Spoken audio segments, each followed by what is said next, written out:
Hey budgies and wedgies, and welcome back to the channel. In today's video, as you would have seen by the title and thumbnail, we're going to be doing a product review on a budget wave maker alternative for my 5-foot aquarium. Now before we get into this product review, as always, let's acknowledge the traditional custodians of the land I'm filming on, the land that you're watching this video on, and the amazing people who are currently managing our land at the moment, like our councils, our frontline workers, everyone amazing like that. So a massive thank you to them, a huge thank you to you for watching this video, but I say without further ado, let's have a look at this wave maker. So this tank behind me is my 5-foot aquarium. It's a very well-built tank, and it actually is filtered through an inbuilt sump, which you'll notice on the side in this sort of dark, ominous corner here. But the inbuilt sump does work really well, and up until recently, I was solely relying on the return pump of that inbuilt sump to provide the water circulation through the aquarium. However, in an aquarium this big at 5 feet long, 2 feet wide, and 2.1 feet tall, it definitely does not provide enough flow to make sure that the water is being circulated all the way through the aquarium to then end up back in the filtration section. The other problem there is the fact that temperature and oxygen, along with any food that I'm feeding to the aquarium, doesn't get properly distributed through the aquarium, and things like fish waste and uneaten food doesn't actually get collected in the filter section. Now, to combat this rising issue, I then went online to have a look at different options of how I can actually cause water movement in the aquarium, and I settled with a wave maker purely because of aesthetics and practicality. Though something like an internal filter or a canister filter would have been a really great option because it's additional filtration, in terms of how good it looks in the aquarium and also how practical it would be in terms of me cleaning that out is very minimal. However, a wave maker is a really great option because it essentially just works like a big jet or a fan. It's got an impeller on the inside that spins really fast, and what that does is pulls water in from one section, generally from the around of the wave maker, and then sends it out through a jet to essentially create a force of water that gets blown around the aquarium, and that's exactly what I wanted.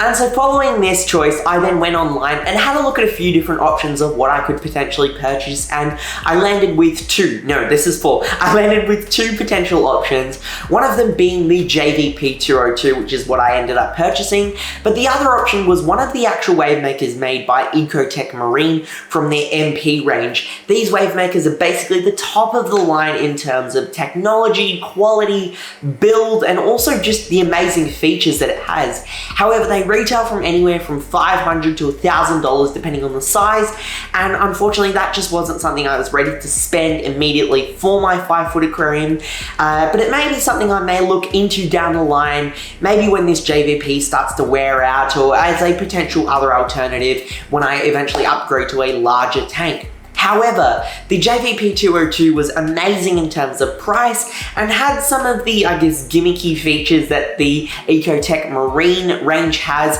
whereas that one is incredibly well made. I was expecting this one to be fairly decent, and it does tick all the boxes. But before we actually have a look at these features, let's unbox this product, see what's inside, and sort of give you my initial thoughts about it when I was originally taking this out of the box.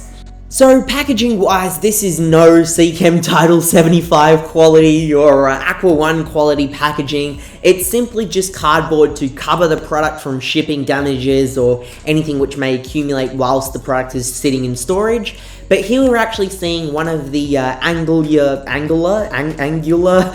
flow heads, and there are two of these for the two jets. These work in a ball valve function where there's essentially two sort of semicircle domes which just rotate.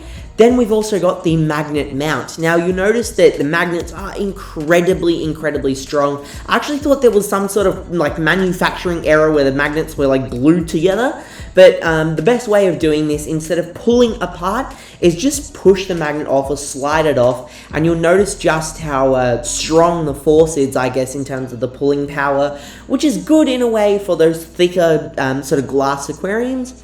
And it seems to be sealed pretty well. One thing I did notice though, however, just with not just the magnet itself, but all of the parts in this product, is There was some sort of scuffs and scratches and a bit of dust and residue, which seemed to be, I guess, as a result of probably the sweatshop this was made in, I'll be completely honest, which may be off-putting to a few, and it definitely was something I wasn't really all that expecting. And we've basically got a useless instruction manual here. I seem to be putting this product down quite a fair bit, but honestly, it works really well, which we'll get to in just a second. And we've actually got the main power unit, or the actual jet or impeller section. So here you'll notice the 2 jet fashion, and also keep in mind some of those sort of fingerprints and dust which you may be able to see on here. So I definitely recommend giving it a rinse before you actually use it. Now, in terms of this section, I'm quite happy with the way that it's built. It's very well sealed. I don't see any cracks or any visible concerning damage on the product. And this actual section can split into where you can access the impeller shaft a lot more easier, and you'll notice that there are these 2 fans. Now you can pull the impeller off to actually see that ceramic rod, and the impeller in terms of the magnet quality and also the plastic build in terms of the fan itself was very good quality, and I had no concerns with that in any way, shape or form. So you can simply take out the impeller to do any sort of light maintenance if there's any algae which starts growing, or you may have some plants which could get caught in there. It's very easy to take out, and I guess the dimensioning in terms of replacement parts are fairly easy to find because it's just standard impeller and also shaft replacement sort of equipment. Now, what my suggestion would be is, if you are getting products like this, is definitely just take everything apart, double check to make sure that there are no cracks or sort of any visible damage. Because of the way these products are manufactured, I'd say it's always good just to double check and make sure everything is good.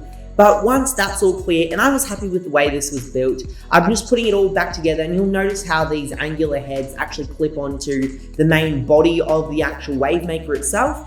And here you can actually angle it and give a pretty good degree in terms of flow. But let's now have a look at its operation.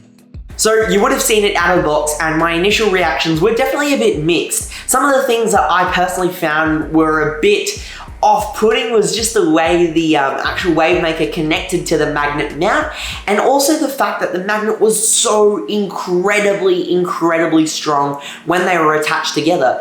Outside of the aquarium, or when it's mounted on the aquarium properly, it doesn't seem to have nearly as much sort of pulling force, which seems to be reasonable and actually something that I'm happy with as it was out of the box. And that's something I do want to mention in terms of these really powerful neodymium magnets, is be very careful when using them, especially if you've got children or even yourself when handling this product out of the water. Those magnets are incredibly strong, and one small slip when you're putting the magnets together essentially means finger jam in between these 2 incredibly powerful magnets, and trust me, it does hurt. But in terms of overall performance, it's been doing exactly what I wanted to do. The amount of sheer force that it's pushing out in terms of water has been something I've been very happy with, and though it doesn't have, I guess, a controllability system in terms of how intense it is, or a pulse setting or something of that sort, it still is doing really well in terms of sheer water volume which is pushing out. Now, I will admit that with those angular heads, it doesn't exactly give the same level of force when you are changing the direction that it happens, which I guess in terms of water physics it makes sense, because you're giving more sort of barriers for that water to pass into before actually being flowed out into the aquarium. So depending on how extreme that angle you are sort of directing the flow, it can create a pretty big drop off in terms of the power, which is why I have mine actually just straight, and I've mounted it on basically this side of the tank going all the way across in just a straight direction with very marginal sort of angles, which still gives me the desired output where one is aiming towards the surface and one is directing the flow to the bottom, but it's just not as extreme as it can possibly go. Along with that, I don't see it being any issue to fish, depending on especially the stocking of fish that I have, which are all sort of medium to larger sort of tetra species and South American fish. I even have corridoras, which are fairly small and considered to be a somewhat delicate fish in terms of flow, and even they're completely fine whenever they go up to the surface to take gulps of air, which they naturally do. In no way have fish been struggling to swim or getting caught up against the actual power of the Wave Maker. I think it's something they can handle, but I will say say be aware if you've got things like neon tetras or very, very slow water moving enjoying fish, which you wouldn't even need this product in that matter of fact. But in terms of safety in the aquarium, I'm completely comfortable with it. However, one other thing I did notice is it does seem to rattle a little bit, not noise wise, but just in terms of if you have a very close look at it. I think sometimes the actual power of the water that's coming out versus the connection between the magnet is a little bit flimsy for my liking, where it does sort of shake ever so slightly, and you don't really notice it from a distance, but when you go up close, it's something that does sort of catch your eye. But overall thoughts about this product and will I recommend it to other aquarists is something I definitely would. I've been very happy with, like I mentioned, the output and what this product does as a whole versus what it says the expectations are. I think it does meet that, but there are just these certain factors you need to be aware of in terms of the build, the way that it attaches, and also I guess the drop off in also the flow of water with the angled head. So aside from that, it's a very durable product. It's built very well. The magnets don't seem to have any flaws in the sealing, which means it potentially may be good for saltwater aquariums as well, which I unfortunately cannot test. But if anyone else does have this product and they're testing it on a saltwater tank, please make sure to let me know in the comment section down below, so other aquarists who are potentially looking to get this product will know as well. But that's it from me. I've been enjoying this product so far. If there are any changes that do happen to this, I'll definitely make sure to